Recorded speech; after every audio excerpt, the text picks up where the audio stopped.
এটা হয়েছে আপনার খাল কাটার কারণে এটা ভাঙ্গা নিচে পড়ে গেছে, নইলে এটা কখনো ভাঙতো না। কইছে লেবারদা কাটতে হারা কাটছে বেকুব দিয়া। এটি লক্ষ্মীপুর জেলার রায়পুর উপজেলাধীন ৩ নং চরমোহনা ইউনিয়নের একটি সড়ক। দীর্ঘ এই সড়কের অধিকাংশ জায়গায় ভেঙে সরু হয়ে গেছে। স্থানীয়রা জানান, সরকার জনস্বার্থে খাল খননের উদ্যোগ নিলেও সুপরিকল্পিতভাবে তা বাস্তবায়ন হয়নি। লোক দিয়ে মাটি কাটার কথা থাকলেও কাটা হয়েছে ভেকু মেশিন দিয়ে, ফলে খালের পাশ দিয়ে যাওয়া রাস্তায় এর প্রভাব পড়েছে। আগে ভালো আছিল, এখন বেকুবাইয়া যেমন মাটি কাটতে গিয়া এগুলা নষ্ট হয়েছে। আর লোড থেকে এগুলা সব বৃষ্টি ভাঙ্গিয়া সব সমস্ত ফাঁকা ফুকা সব নষ্ট হয়ে গেছে।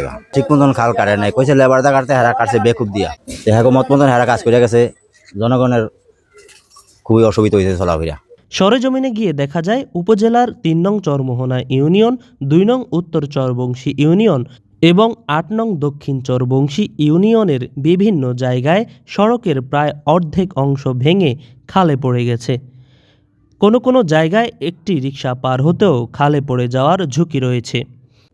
স্থানীয়দের দাবি, রাস্তার সুরক্ষা নিশ্চিত করে খাল খনন করলে এমন ভাঙনের সৃষ্টি হতো না। এটা হয়েছে আপনার খাল কাটার কারণে এটা ভাঙ্গা নিচে পড়ে গেছে, নইলে এটা কখনো ভাঙতো না। এটা এই রাস্তা দিয়া ২বার করে বেকু দিয়া নিচে তো মাটি উঠানোর কারণে বেকু রাস্তার কানিতে যাওয়াতে রাস্তাটা ভেঙে গেছে। বেশিরভাগ রাস্তায় ভাঙি গেছে, গাড়ি ঘোড়া আইতে পারে না, কারণটা ৩টা খুঁটি আছিল, এই ৩টা খুঁটিও বেঁকা হয়ে গেছে। পরে পরশু আয়া এগুলা ঠিক করছে। মানুষ চলাফেরা করতে পারে না, রাতের কালে গাড়ি যাইতে পারে না, একখান গাড়ি আরেকখান গাড়ির লগে আটকিটা যাইতে পারে না। দ্রুত এই ভাঙা অংশগুলো পুনর্নির্মাণ না করলে বড় ধরনের দুর্ঘটনার সৃষ্টি হতে পারে। একটা গাড়ি চলাফেরা আরেকটা গাড়ি ওভারটেক করে মনে করেন যাইতে পারে না ভাঙার কারণে। এইদিকে দক্ষিণে বাসাবাড়ি হোল, আর এদিকে ঠাকদারবাড়ি হোল, উত্তরে ঠাকদারবাড়ি হোল। এইদিকে গাড়ি চলাফেরা করতে পারে না, দোনো দিকে একটা গাড়ি একটা ক্রস করতে পারে না, মানুষ যাতায়াত করতে পারে না, সেলফি করতে পারে না। তারপর পিলার টিলার ভাঙি কাজ ঠিক করি সব ছেড়ে সব নষ্ট হয়ে গেছে। এখন মানুষের চলতে সমস্যা, হাঁটতে সমস্যা, কোনো মহিলা পুরুষ চলতে পারে না। সরকারের দেশব্যাপী খাল খনন কর্মসূচির ধারাবাহিকতায় লক্ষ্মীপুরের রায়পুর উপজেলার বিভিন্ন ইউনিয়নে খাল খনন করা হয়।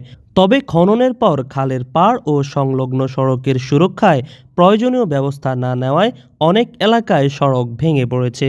ভুক্তভোগীরা সংশ্লিষ্ট ইউনিয়ন পরিষদ ও উপজেলা প্রশাসনের দৃষ্টি আকর্ষণ করে দ্রুত ধসে যাওয়া সড়কগুলো টেকসইভাবে নির্মাণের দাবি জানিয়েছেন। একই সঙ্গে খালের পাড়ে প্রয়োজন অনুযায়ী গাইড ওয়াল ও সুরক্ষা ব্যবস্থা নির্মাণের দাবি জানান তারা। যদি সরকার গাইড ওয়াল করে দেয়, ভালো মতো মজুত করে ঢালাই দিয়ে গাইড ওয়াল করে দেয়, তাহলে মানুষে চলাচলা করতে পারবে, গায়ে গায়ে চলতে পারবে। খালের কিনে দিয়ে এখন যদি আপনি রাস্তা পরিপূর্ণ করেন, তাহলে নতুন করে গাইড ওয়াল করে দিয়ে সুন্দর করি পরিষ্কার করি। আর রাস্তার পশ্চিম সাইডে যে গাছগুলো আছে, এই গাছগুলো ডাইরেক্ট রাস্তা সোজা করলে অনেক গাছ কাটতে হবে, না কাটলে রাস্তা হবে না। আমরা খুব কষ্টেতে আছি। আমরা চলাফেরার জন্য যানবাহন ঝুঁকিপূর্ণ, বাচ্চারা স্কুলে মাদ্রাসা যায় আসে খুবই ঝুঁকিপূর্ণ, এবং আমরা হাঁটা চলাফেরাও ঝুঁকিপূর্ণ। রাস্তা ভাঙ্গা খালের সাথে চলে গেছে অনেক জায়গা দিয়া, এবং আমরা এটা দ্রুত এটা সংস্কারের কাজটা চাই আর কি সরকারের পক্ষ থেকে। আবু জার গিফারি, খবর লক্ষ্মীপুর।